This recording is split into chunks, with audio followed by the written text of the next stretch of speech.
First, challenges regarding personal liberty. Liberty of every individual is treated as very important in a democracy. One feature of democracy is to give adequate opportunity to everyone for one's own development. In practice, in many countries we find that citizens' rights are restricted. Therefore, an important challenge before democracy is to retain personal liberty and expand it. Let us look at 3 limitations of personal liberty.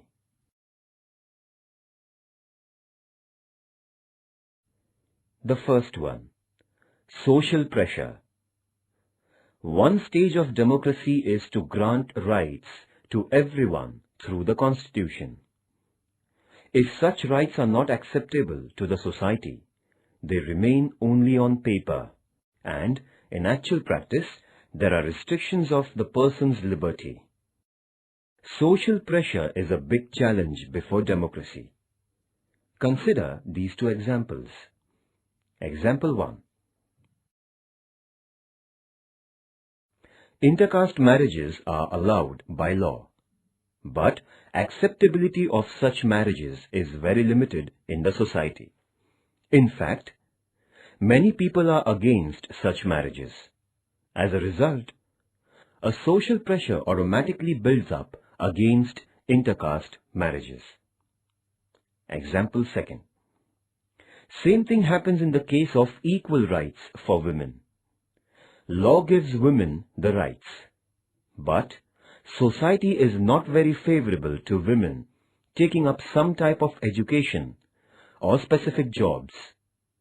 Women's freedom gets restricted.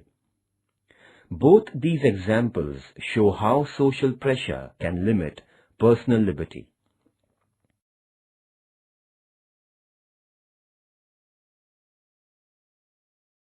Second limitation, intolerance. Tolerance means accepting that opinions of others can be different from one's own opinion and so allowing other opinions to be expressed. An indication of tolerance is to accept that groups having different rituals and life practices from our practices and way of life have the right to adopt their own practices. Such tolerance is a necessary component of democracy. Many a times, in the name of democracy, the views of the majority group are imposed on the minority. It is not consistent with democracy to expect that people in minority must accept the views and practices of the majority group. Possibility of democracy's success is proportionate to the extent of tolerance in the society. Conversely, if the society is intolerant, then it becomes a challenge before democracy. In such a society, the primary responsibility will be to create tolerance and respect for others' opinions.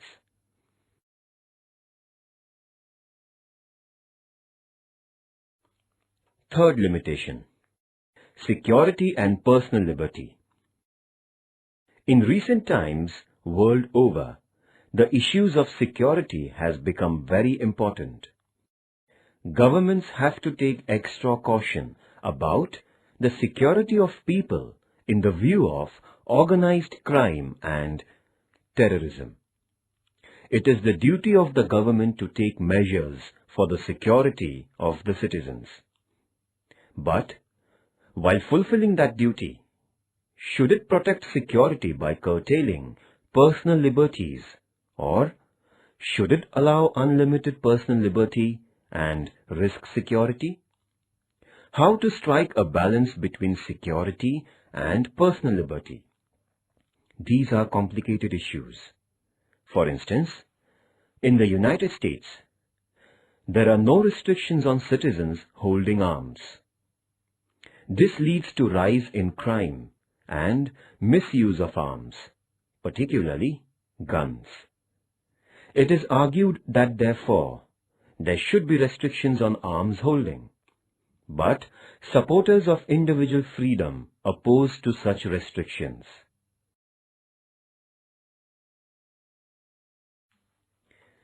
We all would like to live in a secure society.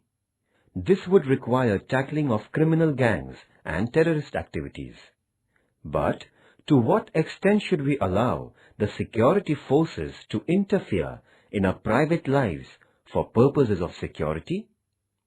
How much to keep a watch on people's personal movements? Should police or security forces have permission to tap private telephone conversations? Citizens have to accept some restrictions on their personal liberty for security purposes. But the issue is, if these restrictions are consistent with democracy, and do they result into limitations on democracy?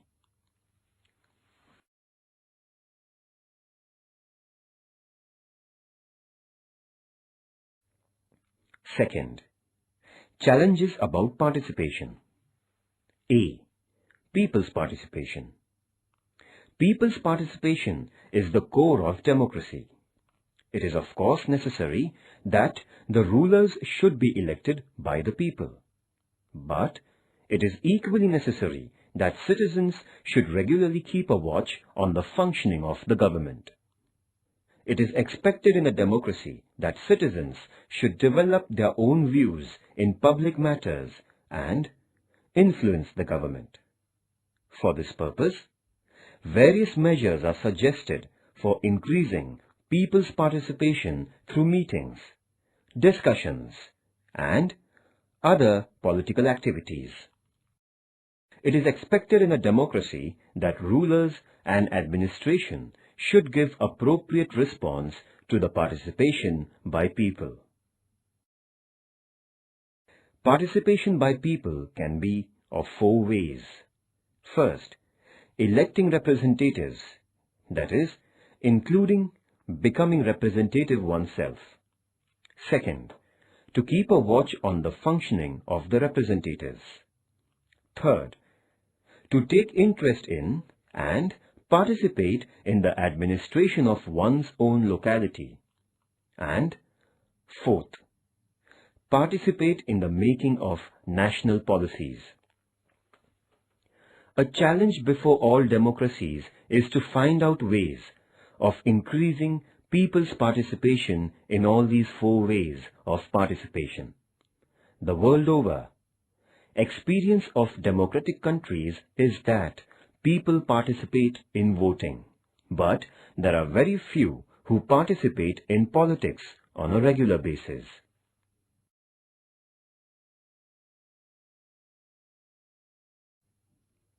Second, low voter turnout.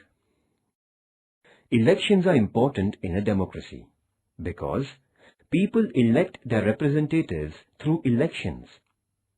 These representatives decide the policies of a country and look after the administration of the country.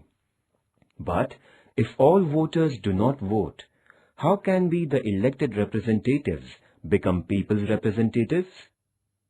In India, on an average, 58% people vote in Lok Sabha elections. Many other democratic countries in the world also experience only this much turnout.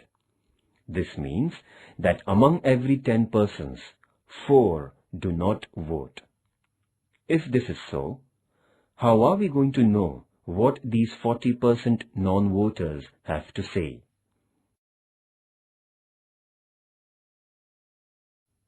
Third, limited initiative by the people. What does the example of voter turnout discussed above indicate? It means that people are not very much interested in political activity.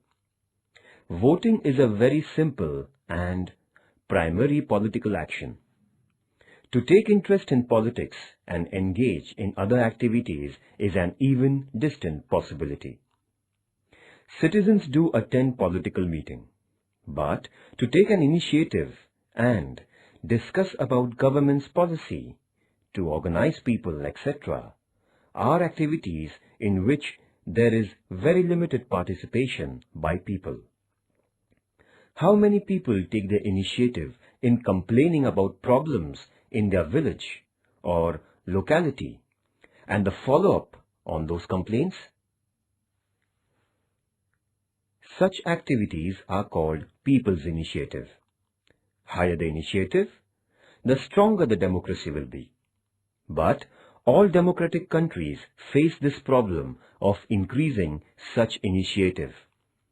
Otherwise, democracy will remain only in terms of people voting and electing a government after some interval. Third challenge, challenge of inequality. All societies entertain some notions of superiority and inferiority. In India, this division is based on caste. In the US, this is done on the basis of color. All societies also have such divisions between women and men, and between poor and rich. When society is thus divided on the assumption of superiority and inferiority of one group, it is called inequality. What will happen if a democratic society goes on with inequality? 1. This will result into domination on the backward groups by the advanced ones. This will make democracy faulty. 2.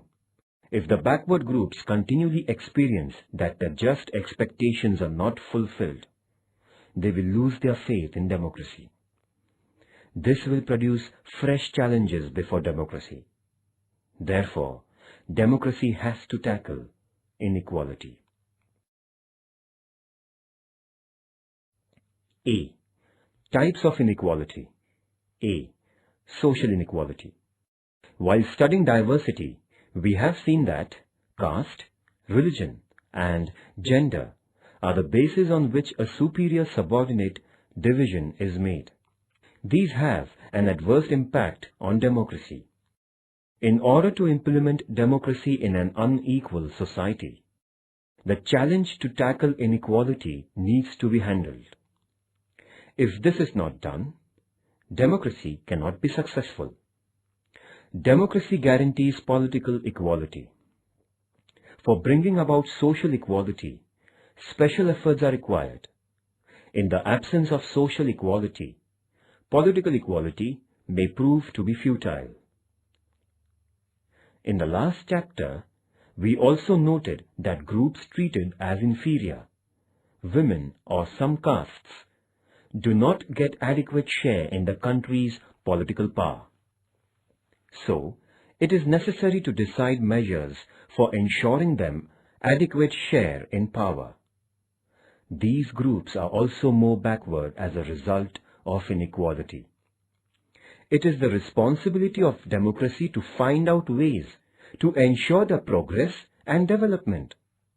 These measures are expected to bridge the distance among different groups and reduce inequality. If this expectation is fulfilled, it will be indicative of the success of democracy. Second type. B. Economic inequality.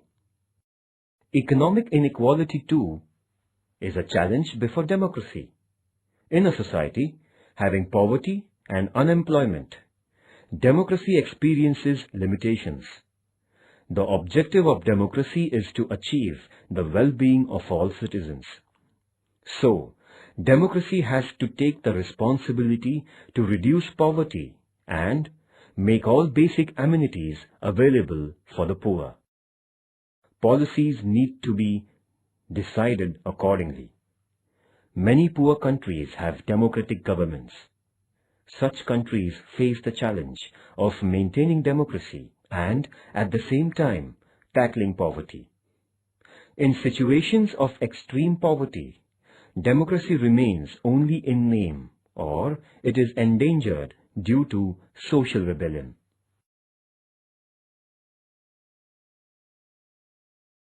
C. Regional inequality. In many countries, some regions are more developed than other regions, and some are less developed. This is described as regional inequality. As a result of regional inequalities, people tend to migrate to more developed regions in order to earn livelihood and better occupations. As a result, there is pressure on the developed regions. Amenities in large cities are strained. Differences arise between the natives and outsiders in these places and lead to social tensions. On the other hand, in the backward regions, a feeling emerges that injustice is done to it and that government is not attending to problems. This may endanger national unity. Backward regions can face agitations on regional basis. Many times, the language issue is added to the regional problem, leading to a feeling that one linguistic group is doing injustice on people of other languages. Challenges arising from regional inequality can be handled by the three measures of balanced development, fair share in resources, and adequate share in power. For effectively implementing these measures, democracy becomes essential. It is true that regional inequality is a challenge before democracy. But the most effective and just way of resolving that challenge is democracy itself.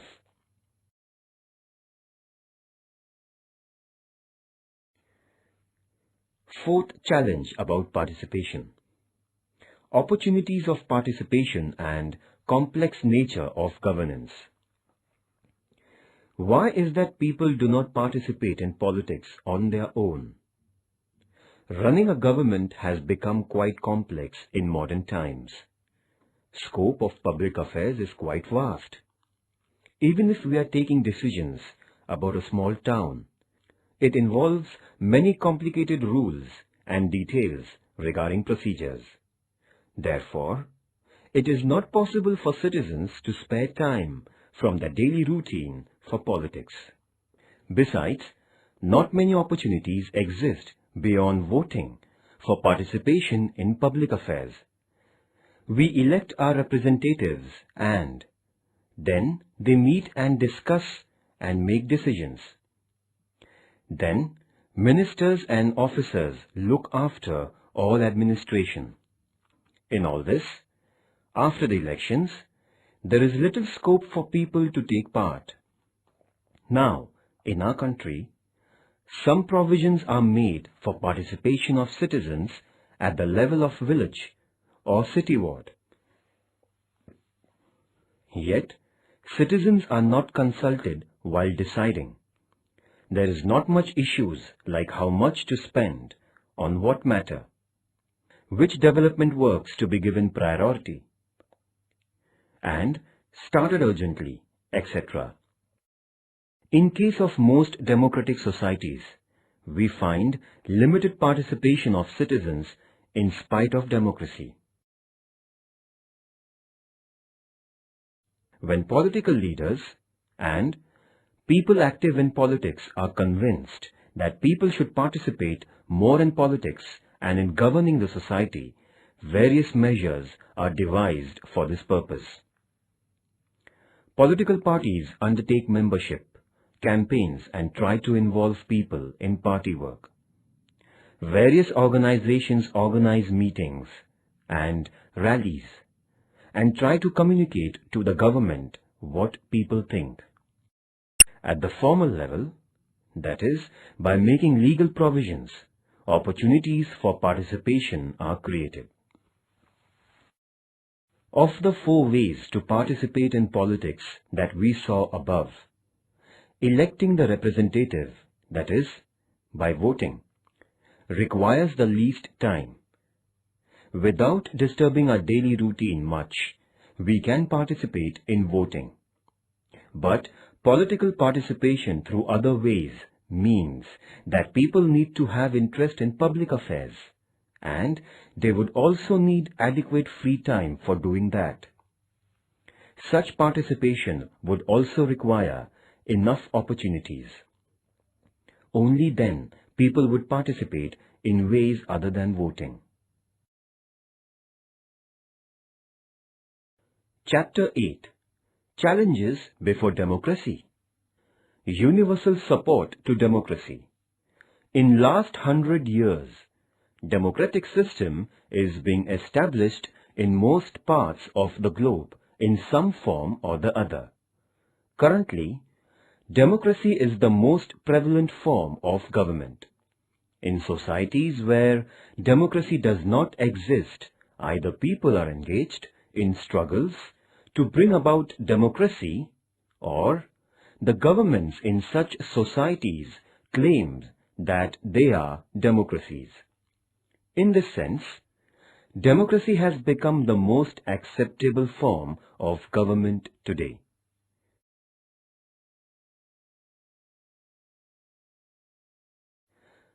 While democracy is thus expanding, people always have some doubts and questions about the functioning of democratic form of government.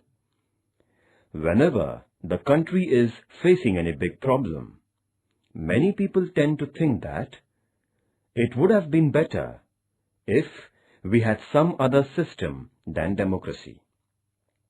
For instance, when terrorist attacks take place in some place, some people say that we cannot tackle terrorism effectively because of democracy.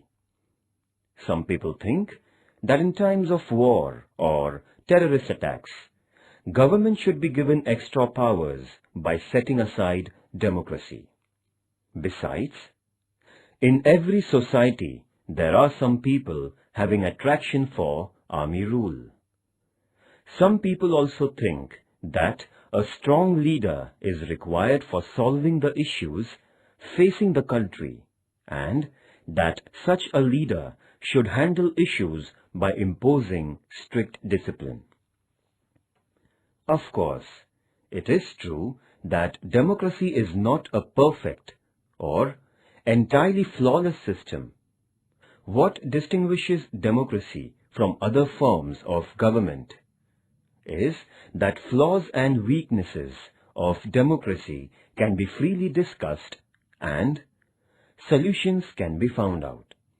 Therefore, it is possible to consider the challenges and problems faced by the democracy. Conclusion. What do we learn from our discussion so far? Today, all over the world, there is much talk about democracy. But having democracy alone is not a master key or guarantee for solving all issues. Issues can be resolved if people are vigilant, and government and people constantly endeavor to solve issues. Every form of government has faults. Democracy too has its weaknesses. But only democracy has the inner power to overcome these weaknesses or limitations. Because in a democracy, citizens have the power to oppose the government. Final decision rests with the people. So, people can correct their own mistakes. Only in a democracy, it is possible to reform and transform politics, the politicians and political parties. Therefore, though democracy may have many challenges before it, democracy also has the strength to cope up with the challenges. Many questions arising in democracy are of a dual nature. First, in a democracy, issues have to be resolved only democratically. All problems have to be resolved on the basis of law, personal liberty, and tolerance. Otherwise, issues may get resolved, but democracy would not remain. Some societies have differences and competition. Do you remember the first lesson you learned in political science, in book, in class 9th? There, we learned that every society has differences and competition. The special feature of democracy is that it teaches us to handle differences instead of running away from them. Second, the other issue facing democracy is about protecting the public interest. Only a legal provision for democracy is not enough. What is needed is to democratically find out and implement policies that ensure public well-being and also tackling of inequality. True democracy means developing a mechanism for democratically protecting the well-being of the entire society. So, you are going to ask, what are the solutions for all the challenges that we listed so far? A distinguishing feature of democracy is that it does not rely much on such ready-made measures. We can study what measures have been adopted in different countries of the world at different times. From this, we can take lessons applicable for our situation. We can learn from others' experiences.